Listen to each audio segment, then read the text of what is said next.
रघुपति प्रिय भक्तम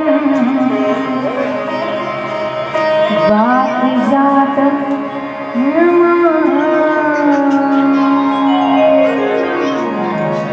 बोले श्री रामचंद्र भगवान की श्री जानकी मैया की श्री गणेश भगवान की संत तुलसीदास जी महाराज की संत तुकाराम जी महाराज की संत ज्ञानेश्वर जी महाराज श्री भारत माता की श्री गौ माता की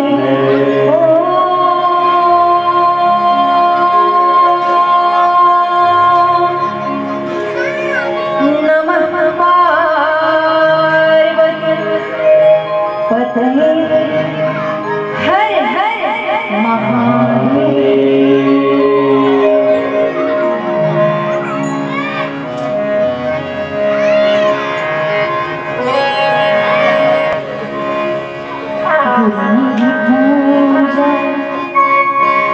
गुरु गोविंद गुरु मेरे पार ब्रह्म गुरु भगवंत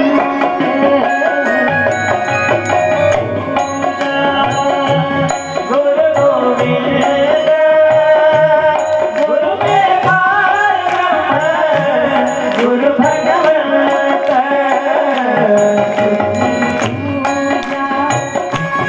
गुरु गोविंद गुरु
भजे श्यामलकोमलाङ्गं सीतासमारोपितवामभागं पानो महासायकचारुचापं नमामि रामं रघुवंशनाथम।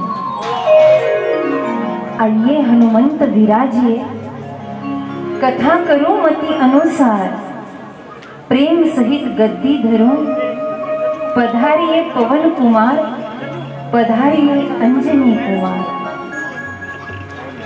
माई बाप नंद नंदन आनंद घन सच्चिदानंद घन, गोप गोपिका प्रौढ क्रीडाकार, भृगुपद चिन्हधारी, केशव माधव हरे मुरारी, हे नाथ नारायण वासुदेव।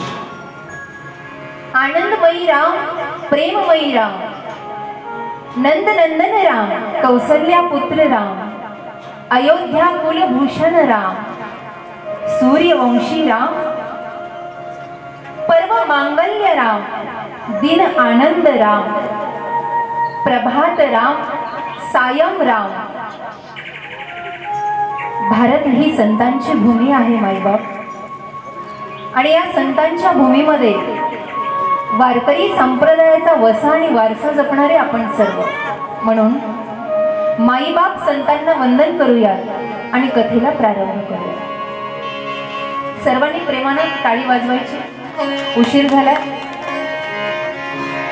श्री ज्ञानदेव श्री तुकाराम, श्री ज्ञानदेव श्री तुकाराम, श्री ज्ञानदेव श्री तुकाराम, श्री ज्ञानदेव श्री तुकाराम। आपण असं राग पाहताय का माझ्याकडे? उशीर झाला म्हणून थोडंसं असं झालं ना प्रेमा। वा वा,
यत्र यत्र रामकथा तत्र तत्र हनुमान।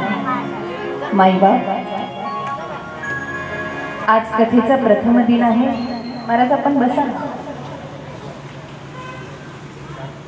कथेचा प्रथम दिन आहे आणि या पहिल्या दिवशी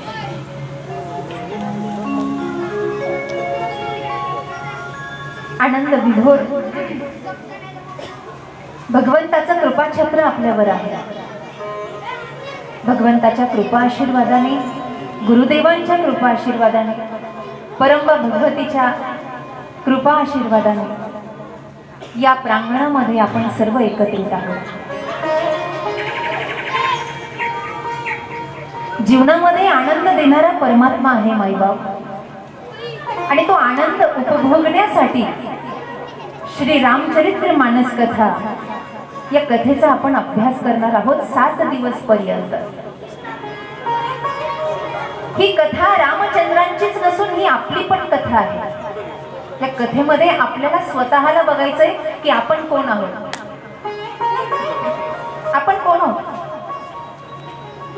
कारण कथा ही दर्पण आहे। दर्पण, दर्पण म्हणजे आरसा। माझा आवाज स्पष्ट येतोय ना तुम्हाला? कळतात शब्द?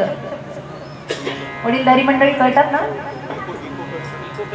बोलताना इको कमी, म्हणताना परत पडतो थोडा आवाज। आपण पंचक्रोशीतील सर्वच माईबाप मंडळी, वैराग्यपूर्ण भक्तिपूर्ण महाराज मंडळी माझ्या समोर आहात।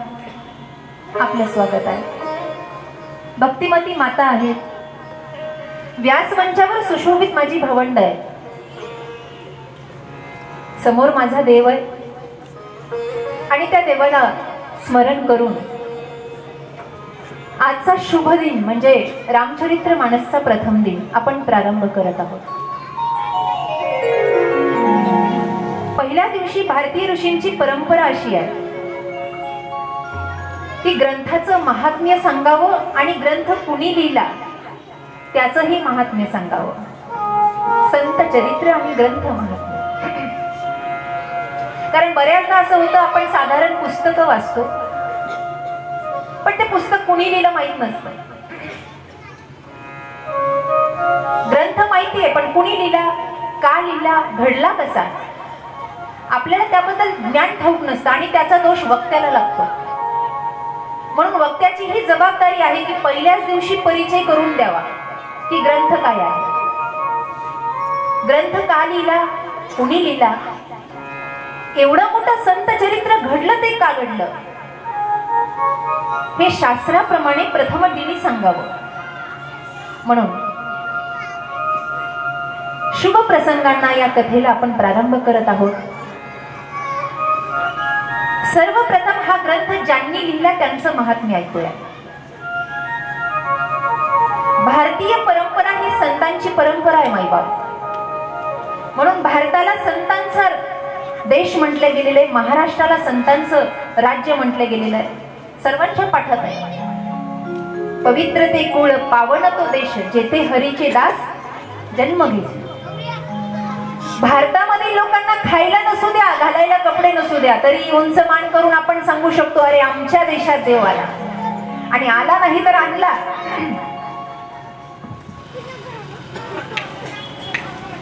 साठविला हरी जिही हृदय मंदिर, सावता बाबा आहे। हरिहरा वेद नाही नका करूवा, नरहरी सोनार आहे। देव माझा माझा म्हणणारे तुकोबा आहे।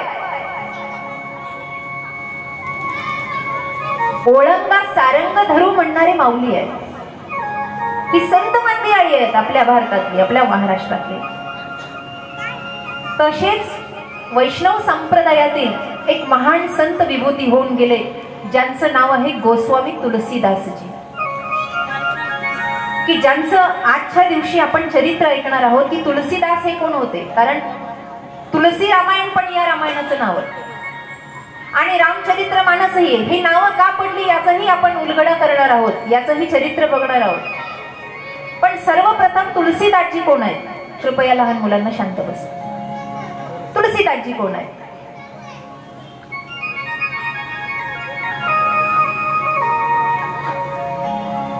माता हुलसीच्या पोटी जन्म घेणारे राम भोला ज्यांचं नाव आहे, आत्मारामजी दुबे आणि माता हुलसी असं त्यांच्या माता पित्यांचं नाव आहे. नावं नीट लक्षात ठेवा. घरी गेल्यावर विचारतील ना लोक काय ऐकून आलात म्हणून, म्हणजे नावं सोपी आहे. आत्मारामजी दुबे आणि माता हुलसी असं त्यांच्या माता पित्यांचं नाव आहे. गंमत अशी आहे, 9 महिने 9 दिवस झाले की बाळांत पण होतं, बरोबर आहे. पण 12 महिने आईच्या पोटात राहिले. अजून एक संत आहे, ते 12 वर्ष राहिले. नामदेवरायांनी त्यांचं वर्णन केलं. ब्राह्मणाचं पोट एका खिळाचे झालं, 12 वर्ष लपालं रे, कापत कापत बाहेर आलं रे, नागडची पळून गेलं रे. बराच काळ झाला बाई प्रसूत होत नाही, भीती वाटायला लागली. गावातल्या बाया नाव ठेवायला लागल्या, अगं पोटात पाण्याचा गोळा आहे का गर्भ आहे. त्यावेळेला डॉक्टर नव्हते, वैद्य असायचे. वैद्यानं सांगितलं गर्भच आहे, पण योग्य वेळ आल्याशिवाय हे बाहेर निघणार नाही. बराच काळ गेला. एक दिवसाचा मांगल्याचा प्रसंग, माता हुलसी प्रसूत झाल्या आणि बाळ जन्माला आलं. पण जन्माला आल्याबरोबरच आश्चर्य घडलं. ते आश्चर्य असं होतं की जन्मताच मुखामध्ये 32 दात होती आणि जन्माला आल्याबरोबर राम राम राम राम रामाचा ध्वनी निघाला मुखारविंदातून. लोक म्हणली भूतही म्हणावं पळून जावं, पण भूत कुठे राम राम म्हणते का? भूत कुठे राम राम म्हणतं का? पुन्हा एकदा म्हणते, भूत कुठे राम राम म्हणतं का? म्हणजे जे म्हणत नाही ते असू दे. 32 दात जन्मताच आहेत मुखारविंदामध्ये. समाजामध्ये वाईट चर्चा व्हायला लागली. बाया म्हणायला लागल्या, अगं हुलसी तुला माहितीये का, अगं गर्गाचार्यानं कृष्णाच्या आईला त्याचं भविष्य सांगितलं होतं यशोदेला. यशोदे अगं 2 दाताचं आहे बरं का, आणि 2 दाताचं मामाच्या कुळाचा नाश करणार आहे. बाया म्हटल्या, अगं 2 दाताचं एवढं करतं, तुझं 32 दाताचं किती करेल, किती नुकसान करेल. याला ठेवू नको, लोक काय म्हणतील सांगता येत नाही. याला ठेवू नको तुझ्या जवळ, चल याला कुठेतरी दान देऊन टाक. राम राम म्हणत होते. राम बोला अर्थात तुलसीदासजी जन्म तेहा तेहा रडले नाही. राम राम भरोसे राम विनो, राम नाम विश्वास, सुमिरत ते मंगल कुशल मांगत तुलसीदास. काही नको, राम भक्ती पाहिजे, बाकी काही नको. मुलाचा वियोग मुनिया नावाच्या दासीजवळ त्या राम भोलेला दिलं सांभाळायला. याचा सांभाळ, लोक म्हणतात हे आमच्या मूळचं आहे, काढतं आमच्या मूळचं आहे, आई वडिलाला घेऊन गेल म्हणे. म्हणून त्या दासीनं सांभाळ करायला प्रारंभ केला आणि थोड्याच काळामध्ये या दोघांचाही देहावसन झालं, देहांत झाला. तुलसीदासजी अनाथ झाले. या जगामध्ये प्रत्येक संतांचं चरित्र इथूनच सुरू होतं महाराज. पण जो अनाथ आहे ना त्याला सांभाळणारा देव असतो. जिसका कोई नहीं उसका तो खुदा है यार. त्या दासीनं सांभाळलं 5 वर्षाचं होईपर्यंत. 5 वर्षाचे तुलसीदास झाले. तुळशीच्या वनात झोपायचे म्हणून नाव तुलसीदास पडलं होतं. त्यांना तुळशी खूप आवडायची, तुळशीच्या वनात झोपायचे. 5 वर्षाचं झाल्यावर ती दासी सुद्धा मरण पावली सर्पदंशन. आता त्या 5 वर्षाच्या बालकाला सांभाळणार कोण? चरित्र असं सांगतं की पार्वती मातेनं एका ब्राह्मणीचा वेश धारण केला आणि 5 वर्षाच्या पुढे तुलसीदासांचा सांभाळ करायला सुरुवात केली. माता पार्वतीनं, कारण भक्ती खूप मोठी होती त्यांची. लहानाचे मोठे झाले. पूर्व पुण्याई म्हणून राम भजन जोडलेलं होतं. राम भजन.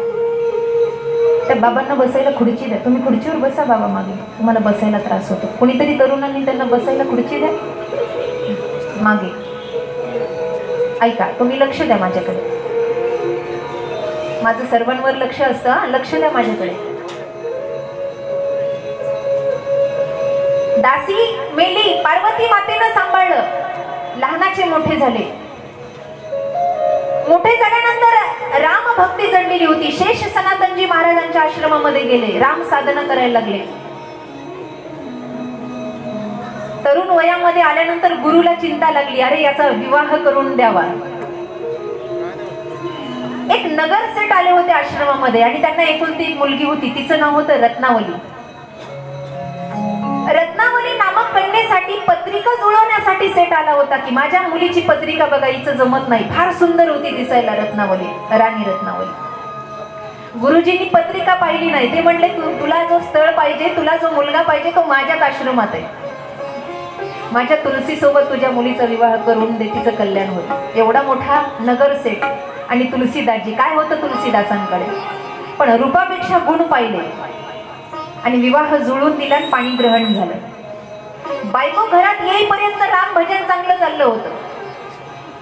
संसाराला सुरुवात झाली, राम भजन विसरलं. मग विसर पडला. मग हे आणा ते आणा ते आणा चालू झालं. भजनाचा विसर पडला. एवढं प्रेम होतं रत्नावलीवर, एवढं प्रेम होतं. पत्नीवर किती प्रेम असावं. एक क्षणही रत्नावली नजरेच्या आड गेली तरी तुलसीदासांना करमत नसायचं. रत्नावली, तुला कोणी सांगितलं शेजारी जायचं? ते जाऊ देत नव्हते. भिक्षाटनासाठी जेवढे बाहेर पडतील तेवढेच. 24 तास त्या पत्नीच्या जवळ. प्रिय होती पत्नी.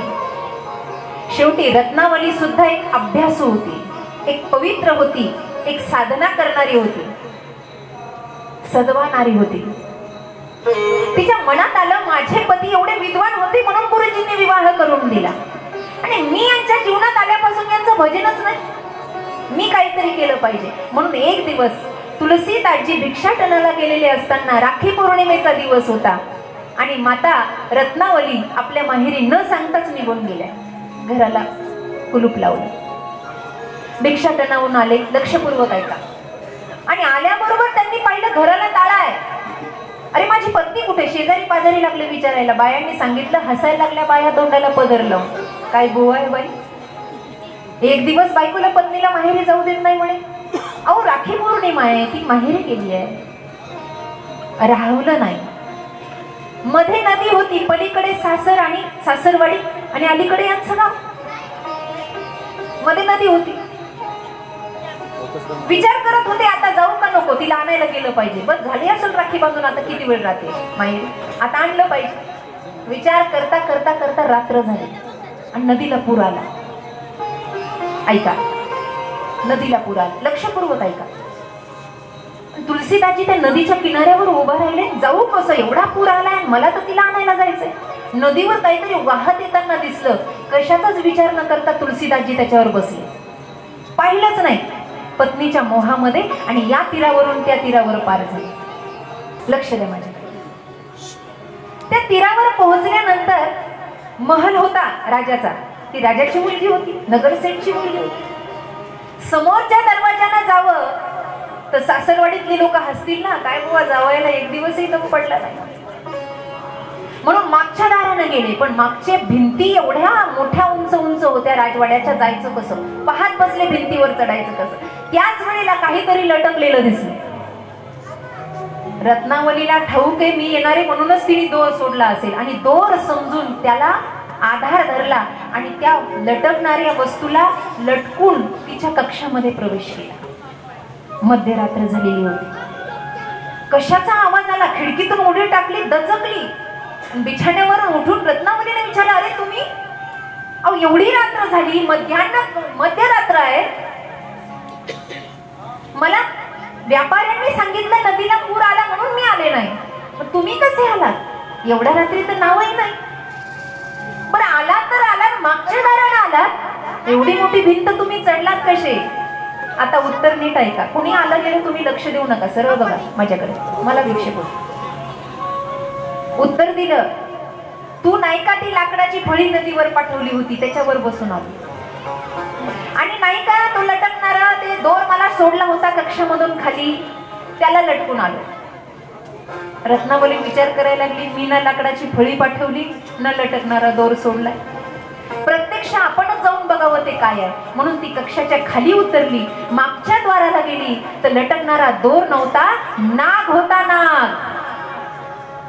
बायकोच्या मोहात नागही दिसला नाही. पाण्यावर तरंगणारी लाकडाची फळी नव्हती, एक प्रेत होतं. प्रेत. पूर्वीची लोक प्रेत गंगावर सोडायची, जाळायची नाही गंगेवर. आजही काशीला दशाश्वमेध घाटावर उर्वरित प्रेत गंगेवर सोडतात. सोडलेलं प्रेत होतं एका गावावरून, वाहत वाहत आलं होतं आणि ते लाकडाची फळी म्हणून त्याच्यावर बसून आले. एवढा राग आला रत्नावलीला आणि आवेशामध्ये येऊन रत्नावली आपल्या पतीला बोलायला लागली, सावधान, माझ्या आस्ती रुधिर रक्ताच्या शरीरावर एवढं प्रेम, मेरे अस्थि में पिंजर में शरीर पर इतनी प्रीति, अगर इतनी प्रीति रघुनाथ पर होती तो आप अब तक भवसागर पार किए होते. भवसागर पार किए. एवढं प्रेम जर रामावर असतं जेवढं माझ्या शरीरावर केलं तर आतापर्यंत तुम्ही भवसागर पार करून गेला असतात. पटकन डोक्यामध्ये लख प्रकाश पडला आणि पूर्वीची राम भक्ती आठवली. पत्नी असून गुरुप्रमाणे तिला नमस्कार केला. रत्नावली, मला माफ कर. मी मोहामध्ये एवढा अंध झालो होतो की मला राम आठवतच नव्हता ग. मला माफ कर. आता मात्र मी रामाची शरण घेऊ इच्छितोय. नीट ऐका. आता मात्र मी रामाची शरण घेऊ इच्छितोय. मला राम भजन करायचंय. मी आता घर सोडतो रत्नावली. पण रत्नावली हसली आणि रत्नावली म्हणते, माणसाच्या जातीचा काय भरोसा, मला सोडताना बाहेर गेल्यावर दुसरी करतात. काय भरोसा. तुलसीदासजी म्हणले, नाही, आता दुसरा विवाह नाही, आता विवाह करेन ते रामाशी, आता प्रेम करेन ते रामावर, आता माझ्या जीवनात दुसरं कुणी येणार नाही. पत्र लिहिलं पत्नीला, प्रेमपूर्वक नमस्कार केला आणि तुलसीदासजी घराच्या बाहेर पडले. एकदाच बायको बोलली जीवनामध्ये तर बाबाने रामायण दिलं. हो रामायण दिलं. तुम्हाला दिवसभरात किती बोलते. तुमच्या बायका बोलत नाही तुम्हाला, टामणे टुमणे देत नाही. लोक म्हणतात बायको एकदाच बोलली तर एवढा मोठा इतिहास घडला. आम्ही म्हणत असतो बोलणारी ही रत्नावली होती ना, ऐकणारे तुलसीदास होते. म्हणून ऐकणारे तुलसीदास असावे, बोलणारी रत्नावली असावी, तेव्हा इतिहास घडतो, नाही तर घडत नाही. आणि तेव्हापासून तुलसीदासजींचं जीवन राममय झालं. राममय.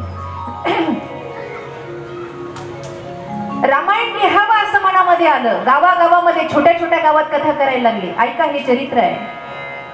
छोट्या छोट्या गावात कथा करायला लागले. लोक यायची बसायची तुमच्याप्रमाणे. त्यांना वाटलं किती दिवस असंच रामायण करायचं, ग्रंथ लिहून ठेवावा रामचरित्राचा. म्हणून तुलसीदासजींनी रामचरित्र मानस ग्रंथ लिहायला प्रारंभ केला. पण कौतुक असं, ग्रंथ लिहिला आणि असा उशाला ठेवला देवाच्या समोर. देवघर असायचं उशाला, आणि उशाला असा ग्रंथ ठेवला. रात्री झोपले, सकाळी उठून पाहिलं की ग्रंथच गायब. त्यांना वाटायचं माझं लिखाण काय देवाला आवडत नाही का. पण त्याचं कारण असं होतं, तुलसीदास हे संस्कृत मधून लिहायचे आणि देवाला मान्य नव्हतं. कारण पुढे कलियुगामध्ये संस्कृत सहजासहजी कुणाला कळणार नाही. म्हणून हा ग्रंथ हिंदी भाषेतून आहे. हिंदी भाषेतून आहे. चोपाया, छंद, जशा माऊलींच्या ओव्या आहेत ज्ञानेश्वरीच्या, तशा याच्यामध्ये चोपाया आहे. चोपाया म्हणतात त्याला, दोहे म्हणतात. समाज नाव ठेवू लागला. अरे म्हणले तू ब्राह्मण आहेस, एवढा विद्वान आहे, हिंदी भाषेतून ग्रंथ, तुला संस्कृत येत नाही का. ए मुलांना शांत बस. म्हणून प्रमाण म्हणून प्रत्येक कांडामध्ये 7 श्लोक संस्कृत मधून लिहिले की मी ब्राह्मण आहे, विद्वान आहे, याचं प्रमाण दिलं आणि संपूर्ण ग्रंथ हिंदीतून लिहिला. 80 वर्ष वय असताना हा ग्रंथ जगाला प्रदान करून गोस्वामी तुलसीदासजी यांनी निरोप घेतला जगाचा आणि हा ग्रंथ जगामध्ये खूप प्रख्यात झाला. खरं तर त्यावेळेला तुलसीदासजींची परीक्षा झाली. काय झालं होतं, लोकांना वाटलं कुणी उठतं काव्य लिहितं, कुणी उठतं काव्य लिहितं, म्हणून या ग्रंथाला मान्यता द्यावी की न द्यावी. म्हणून ब्राह्मणांनी सांगितलं तुझ्या ग्रंथाला आम्ही मानणार नाही. तुलसीदासजी म्हणले आपण परीक्षा घेऊ. म्हणून परीक्षा झाली. सगळे उपनिषद, 6 आस्तिक 6 नास्तिक असे 12 शास्त्र, वेद असे सगळे गोळा केले आणि सगळ्यात खाली रामचरित्र मानस ग्रंथ ठेवला आणि हे ग्रंथ वरती ठेवले. आणि ही परीक्षा कुठे झाली माहितीये, ही काशीला झाली. या रामचरित्र मानस मंदिर काशीला आहे. कधी गेलात तर पाहून या. ही कथा सत्य आहे. सगळ्यात खाली रामचरित्र मानस ठेवलं आणि सगळे ग्रंथ वरती ठेवले आणि मंदिराला मोठे मोठे कुलूप टाकले. आणि तुलसीदासांनी ब्राह्मणांना सांगितलं की जर उद्या हा ग्रंथ, आदरणीय गुरुवर्य कुरेकर बाबा आले म्हणून आपण थोडंसं स्मरण करूयात आणि त्यांचं स्वागत करूया. संकीर्तन. Hare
परमादरणीय शांतीब्रह्म श्री मारुती बाबा कुरेकर यांचं आगमन या ठिकाणी झालेलं आहे। टाळ्यांच्या गजरामध्ये प्रथमतः आपण स्वागत करणार आहोत। परमादरणीय बाबांचं या ठिकाणी प्रथमतः औक्षण करण्यात येईल। आदरणीय नवनाथजी पारखी आपण सपत्नीक बाबांचं औक्षण करायचं आहे, आपणास विनंती।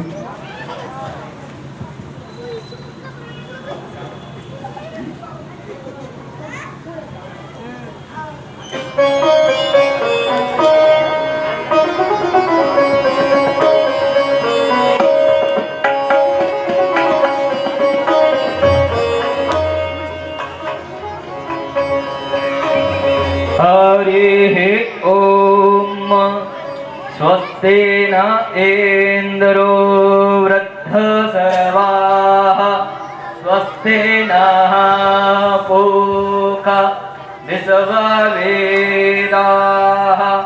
स्वस्ति नस्तारक्षो अरिष्ठनेमिः स्वस्ति नो बृहस्पतिर्दधातु।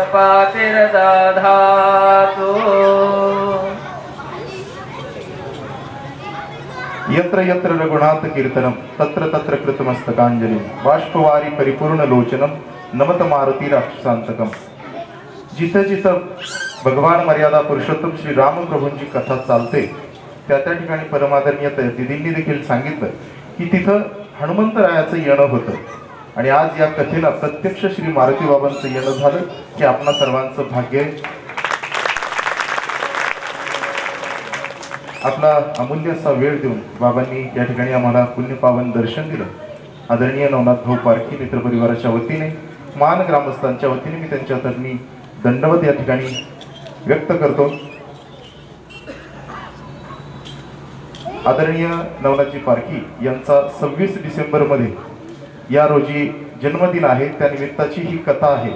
परमादरणीय बाबांच्या चरणी मी एक विनंती करतो की आपण आपले शुभाशीर्वाद आदरणीय श्री नवनाथजी पारखी आणि या सर्व परिवाराच्या वतीने परिवाराच्या ठिकाणी व्यक्त करावे।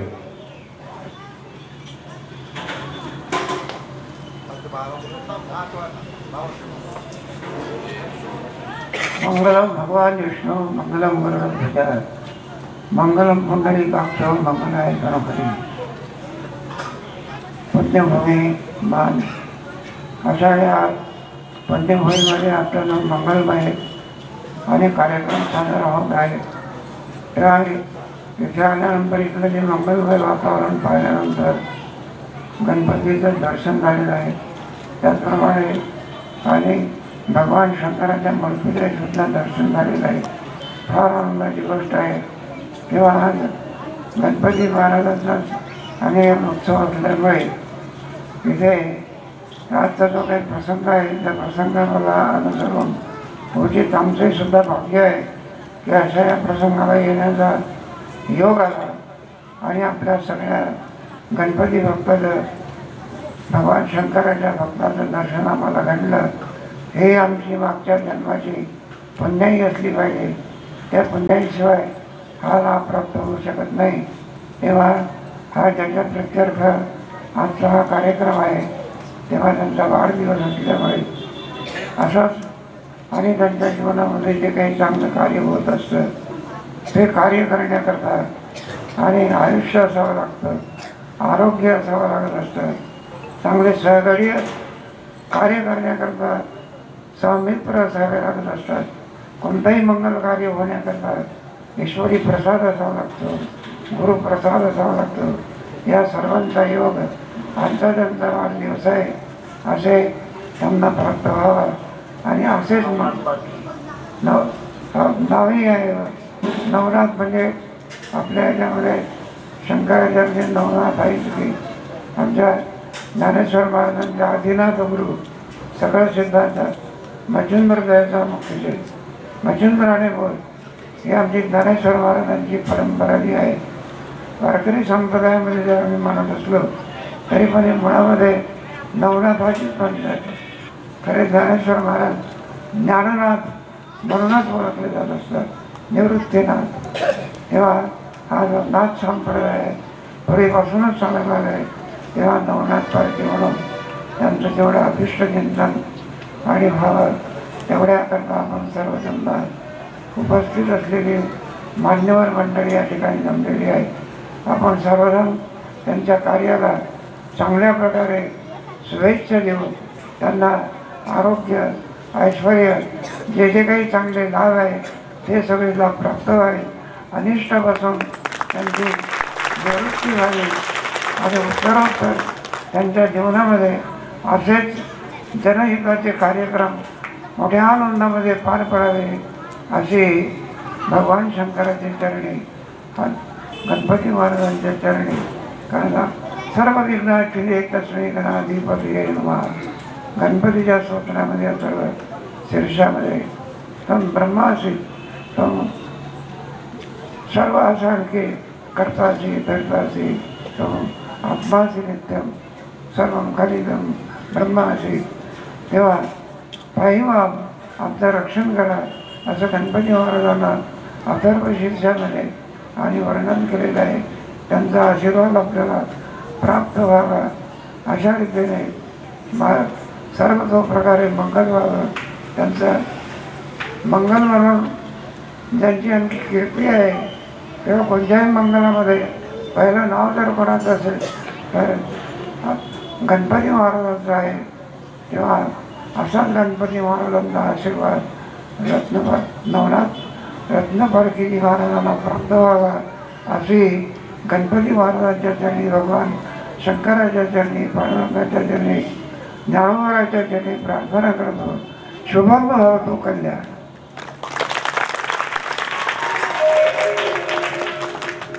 परमादरणीय बाबांचा या ठिकाणी आशीर्वाद आदरणीय नवनाथजी पारखी यांना मिळालेलाच आहे. नकळत तो पारखी परिवाराला मिळालेला आहे. बाबांच्या श्रीमुखातून रत्न पारखी आलं या अर्थी समस्त मान हे रत्नाची पारख करणारं आहे, निश्चितच आहे. आपणा सर्वांच्या वतीने, ग्रामस्थांच्या वतीने आणि आदरणीय नवनाथ भाऊ पारखी मित्र परिवाराच्या वतीने बाबांचा स्मृतिचिन्ह आणि शाल श्रीफळ देऊन या ठिकाणी सन्मान करण्यात येत आहे.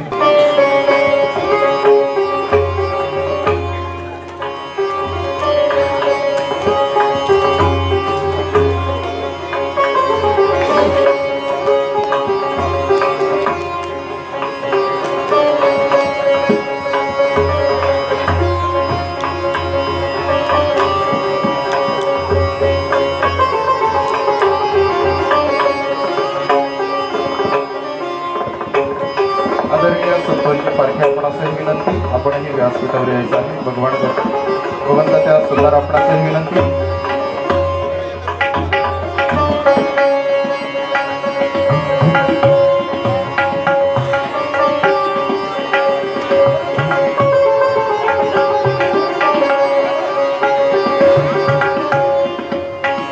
कुंडलिक वरदा विठ्ठल श्री ज्ञानदेव तुकाराम पंढरीनाथ भगवान जय.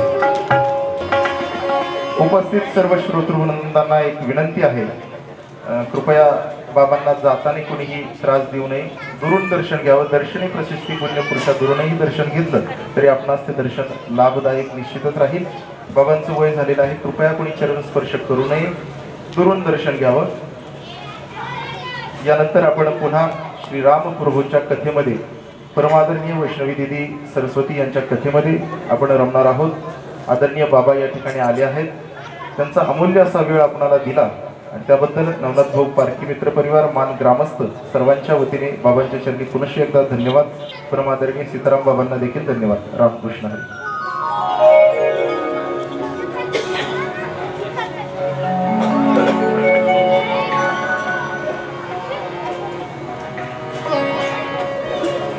राजा राम राम राम सीता राम राम राम राजा राम राम राम सीता राम राम राम सीता राम राम राम राजा राम राम सीता राजा राम राम राम सीता राम राम राम राजा राम राम सीता राम राजा राम राम राम सीता राम राम राम राजा राम राम राम सीता राम